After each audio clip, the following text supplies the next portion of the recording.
the Grey Hat Beard podcast. Hello and welcome to show 9 of Grey Hat Beard, the modern workplace podcast that talks about all the news that's there in Microsoft 365 and picks a topic each week to talk about. I'm Grey, my name's Kevin McDonnell, I'm a solutions architect at CPS.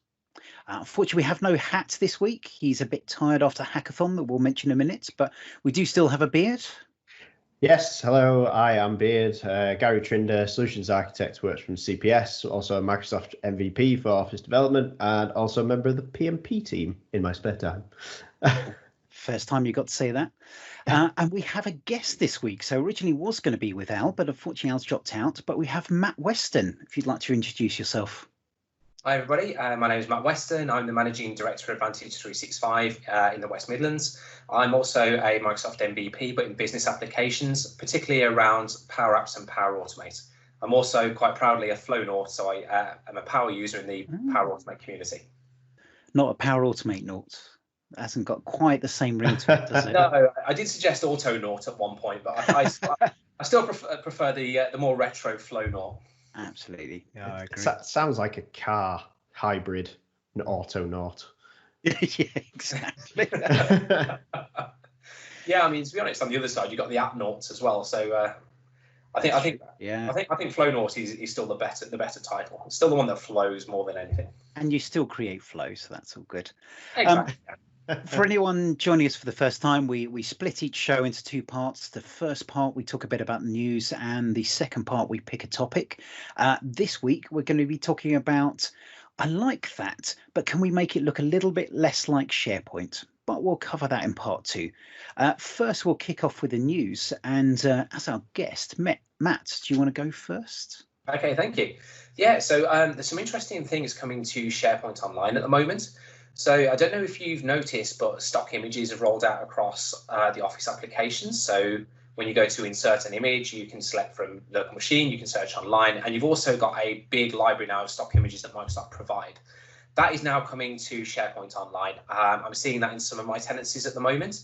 It's still rolling out, but that is very much on the rollout at the moment. So expect to see that in your tenancies within the next couple of weeks.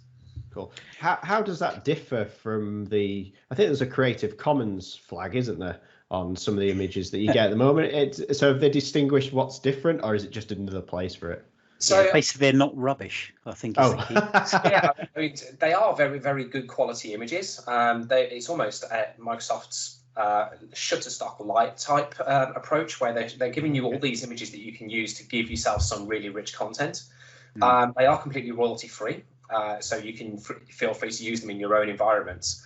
Obviously, you've still got the Bing search online images that is driven that way, and then you've still got the flag for Creative Commons or not. But everything that you get through stock images is completely royalty free. I think I've been playing around with this. In fact, for the hackathon we'll talk about in a minute, was creating a kind of presentation video, and the stock images were great because you had quality. I find that when you search the other ones on the web, you can get some great images, but it can take you quite a long time and quite a bit of trawling through things that just don't fit at all. And there's great free sites like Unsplash and Pixabay that you can go to, but then you've got to copy the image, upload it. I'm really looking forward to seeing this. I think it'd be good. Any other bits you've seen hitting at the moment? So the one that I'm actually really excited about at the moment is the fact that I can now add a Power App directly into Microsoft Teams. So I can upload it as a third-party app, and then I can pin that to my rail on the left-hand side. So everything that I do that's really awesome in Power Apps, I can now surface either through SharePoint, through the Power Apps itself, or directly through the Microsoft Teams interface. So there's a lot of scalability there for the types of apps we can now start to produce. That's really good. So in that then, so is the app scoped to, so you can have personal apps and you can have team-based apps, or is it just, I can put a tab into a channel? Is that kind of the approach? No, so it's actually you can actually have personal scope apps. So you can export the Power App in the normal way that you would through Power Apps itself. So you download the zip file, you can then upload that as a third-party app through the App Store. So then that is available for you to start using, so then you can pin that to your rail on the left-hand side. So if you've got one of those Power Apps that you use consistently, then you can make it so easy to then access it in the normal collaboration portal. That's really good. I think I the do personal worry slightly. Go on now. Go. Kev even. I was going to say, I do worry slightly that how it's going to cope with the number of apps there. I can see there's going to be some tough decisions around what you have pinned to the left. I think that there's a lot of advantage, but I think people will be cautious around what they put there and certainly what's forced on as well. Because I think organisations will often try and force a policy, and you'll have 5, maybe 8 apps, and suddenly the ones you actually want to use will then fill up the rest of the space, and suddenly it gets overly crowded again. So I think some tough decisions to come there.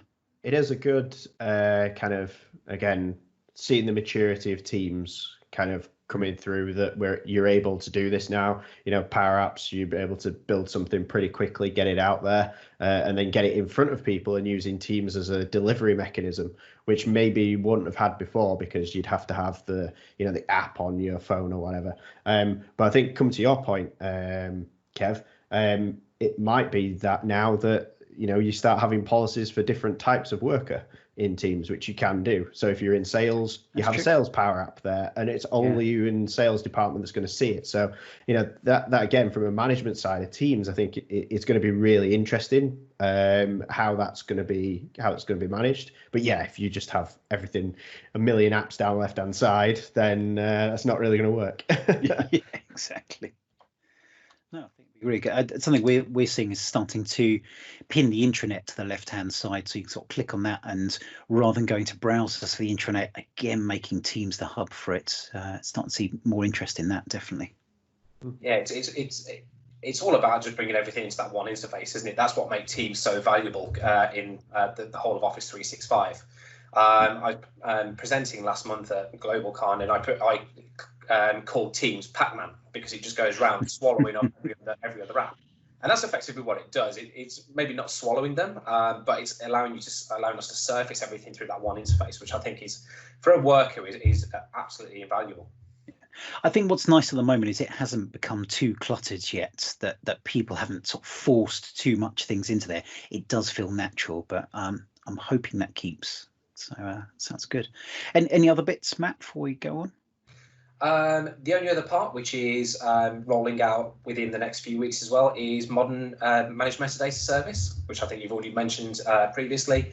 But yeah, I'm looking forward to actually. I've seen screenshots. I haven't got my hands on it yet, but I'm really looking forward to seeing how that's going to start to enhance and really bring that feel back into modern SharePoint. I think the Microsoft 365 marathon, the virtual marathon that's coming up at the end of May, which I think we talked about this in the last show a bit. We think it's sort of replacing the SharePoint conference in the virtual world, and I'm hoping there'll be lots of announcements. I bet the Cortex stuff will be very strong, and I feel this will fit into that. So I'm hoping this is just a start of what we'll see rolling out. But be very interesting that. From my side, possibly on the video, we are running this slightly later than we usually do, mostly because Al, Gary and I have been running a hackathon. So next week is the Microsoft Business Applications Summit, which is all online. You can go and register, links in the show notes. And we joined the hackathon, so run by various people in the community. Donna Sarker, obviously driving and adding her magic sprinkles to everything on there. And we had a team for CPS. We created Crazy Power Solutions, building on the Power Platform, and created Canteen for Good. So a way that we could help organisations who are going back, the sort of large organisations who have a canteen in their building, or canteens and buildings, and they want to make sure that people keep socially distanced. So we looked at ways we could help with that and all on there. And we'll put links to the video you want to see there. From my side, I had great fun because I started to play with Internet of Things, which has been on my back burner to have an excuse to play with. So my Hue lamps all being connected up with an Azure IoT hub and running Azure functions and seeing the lights flicking on and off. My wife was like, you know, I've got a switch there. I can just do that. You don't need to write all this code just to turn a light on. But it brought me deep joy. I have to say, it was nice to see. And this is what I love about hackathons, I think, is that chance to try something out. You probably wouldn't always have that reason and that time to do on there. Pick a good excuse, go for it, and just make it happen over a day. It was great. Yeah, I think, like I said, I joined in with you guys. Slightly less availability on my side with it being a weekend and looking after baby daughter, who was having lots of fun whilst I was trying to help. But I think it was the teamwork that was shown between all the people in the team was fantastic. Shout out to everyone in the team. Really kept going, some longer than others. Sam at 3 o'clock in the morning was posting messages in Teams still going. So the Red Jack Bull was obviously out. worked.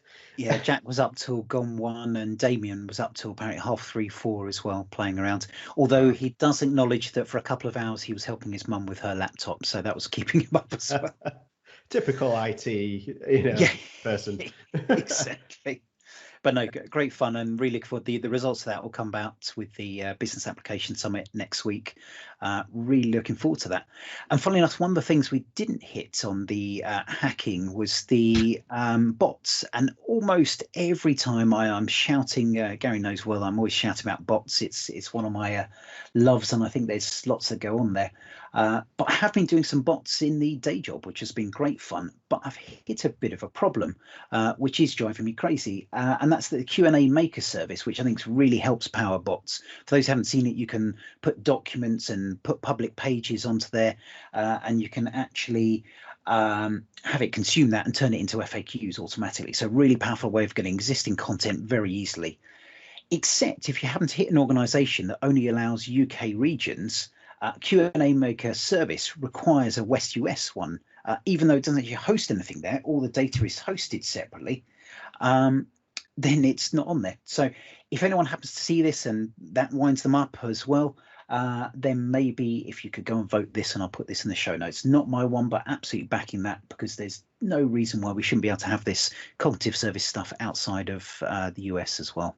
Yeah, and this does have quite a bit of an impact as well. I know quite a few customers that have got itchy feet, of like, the cognitive services stuff is great, but it's going out of our region. We've got regulations to kind of adhere to, and they just can't use it, which is really frustrating, because it could obviously really improve productivity, give us that extra bit of specialness that's that we can get from the cloud as well. But it's just making it US only is a bit of a strange thing, really, when you think about it.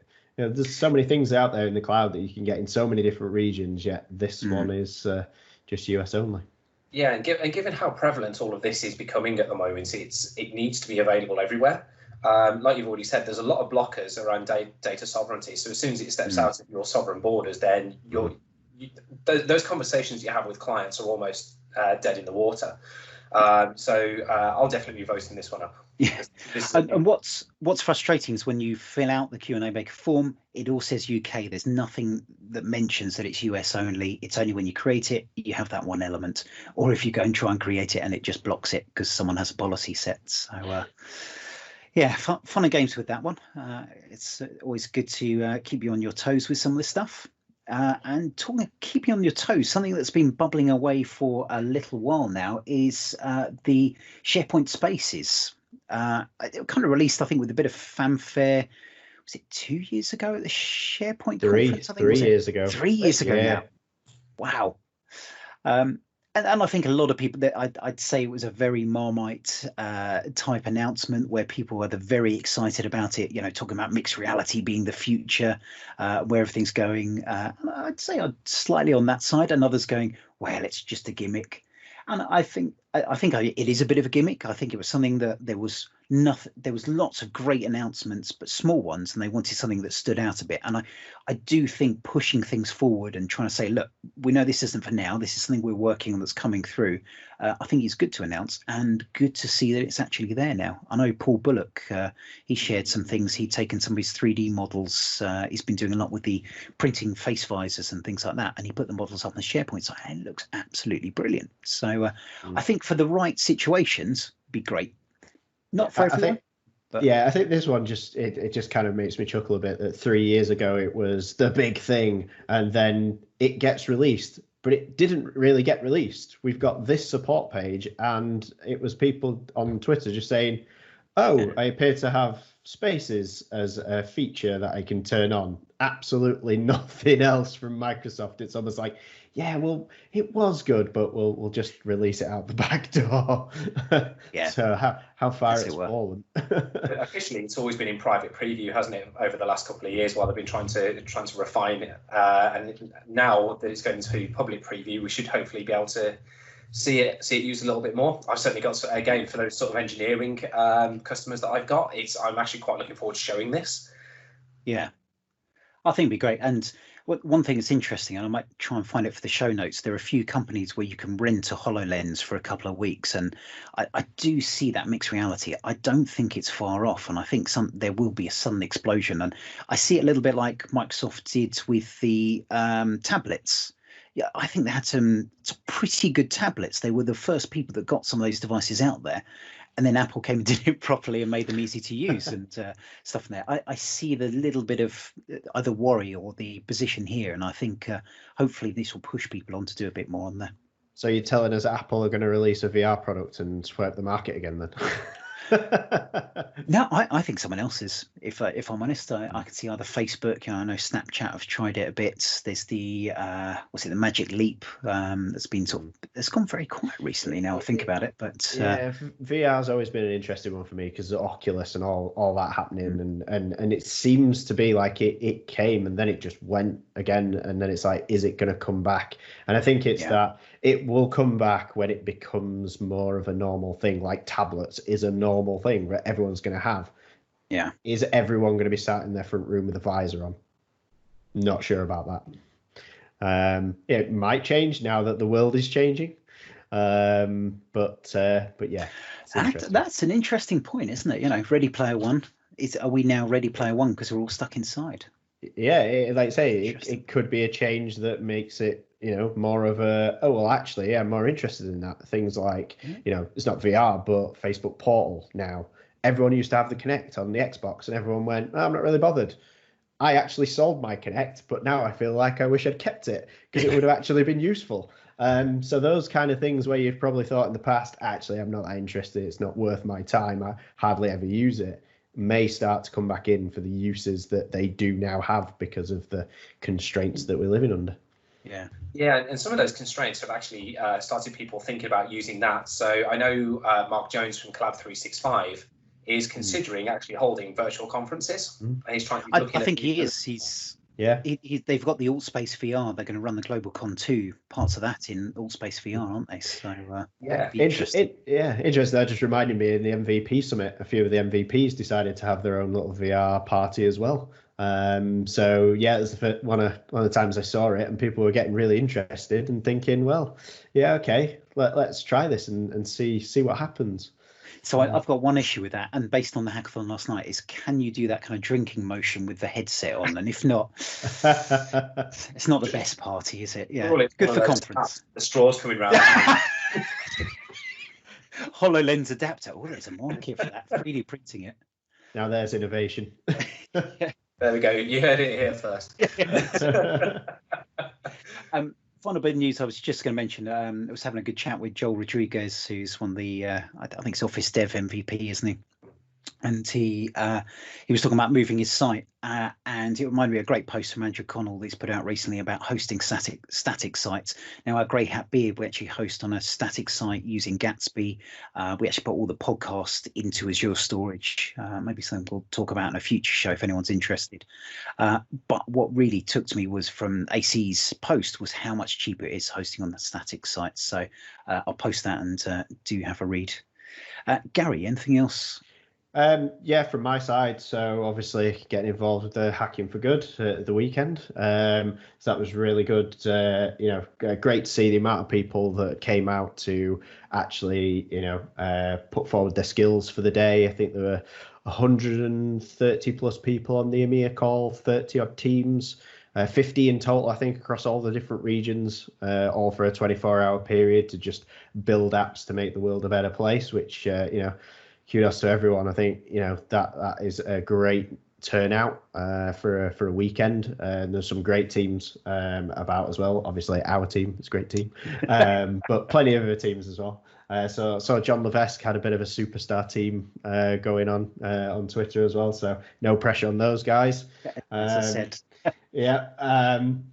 Apart from that, this week, so I've been looking at the Power Virtual Agents, which just to quickly get an understanding of what it can do, and really surprised how quickly you can just get up to speed by building a bot and then deploying that bot into, say, Teams as well. I was able to pull some FAQ data from a website and use that to you can put them in Teams. So Power Virtual Agents has this, it's a low code approach to the bot framework.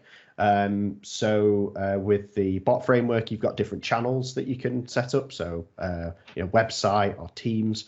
It's the same in Power Virtual Agents.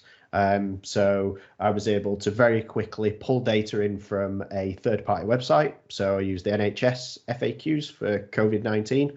Am I allowed to leave my house? Those kind of things.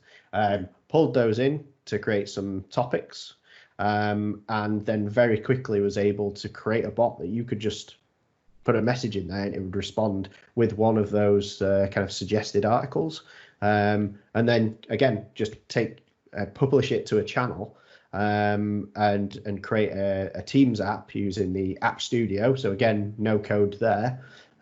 Put a bot ID in there, publish that to a team or to myself as a personal bot, and then I could just ask it questions in the same way. And it was really interesting to see that, how quickly how quickly I was able to do that. And you can get really complex with it. There's a whole workflow engine in there, which I think Bot Framework has got as well, you can, ask questions, branch off into different conversations based on different answers. Interesting, one thing that I've not quite played with yet, there's connections to the CDS as well. So you can connect that to CDS entities. So if you've already got obviously Powerups running off CDS, it's going to be very quick and easy to hook those entities up and then start to ask questions and get responses and have that kind of dialogue. So I can see it being a very accessible way of getting into bots. And I think that's going to be crucial, I think, for bots to really start getting some traction within organizations. I think, we're getting to a point where lots of people have Teams now, but bots feel like this advanced feature that's probably too far away. This is really going to bring it to the floor.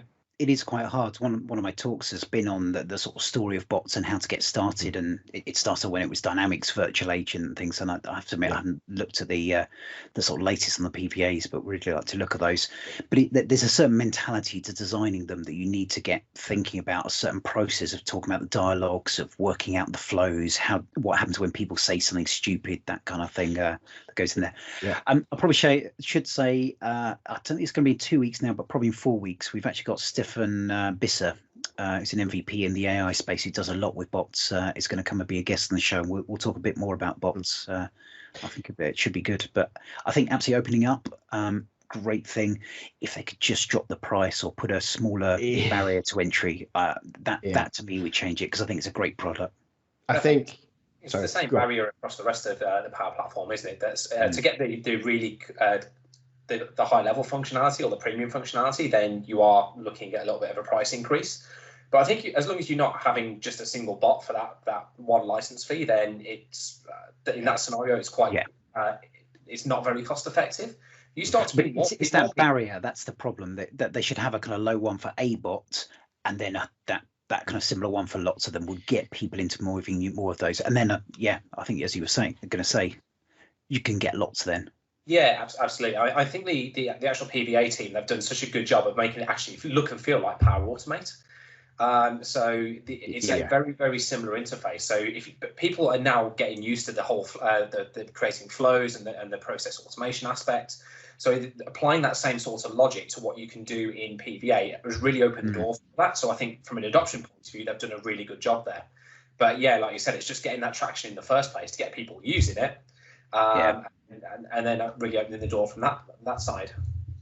Yeah. Before I talked a bit about it, it's a great way of prototyping bots on there. Before I knew what the licensing model was, I was like, go in there and prototype. So the licensing was like, Yeah, it's a little bit pricey for that, but it is so easy to get going with, definitely. The one thing to think about that though is obviously the cost has gone up, but your ability to create them, so say for example, we can create a bot using bot framework in Azure, but that requires certain skills development to actually get that up and running. So there's a cost somewhere.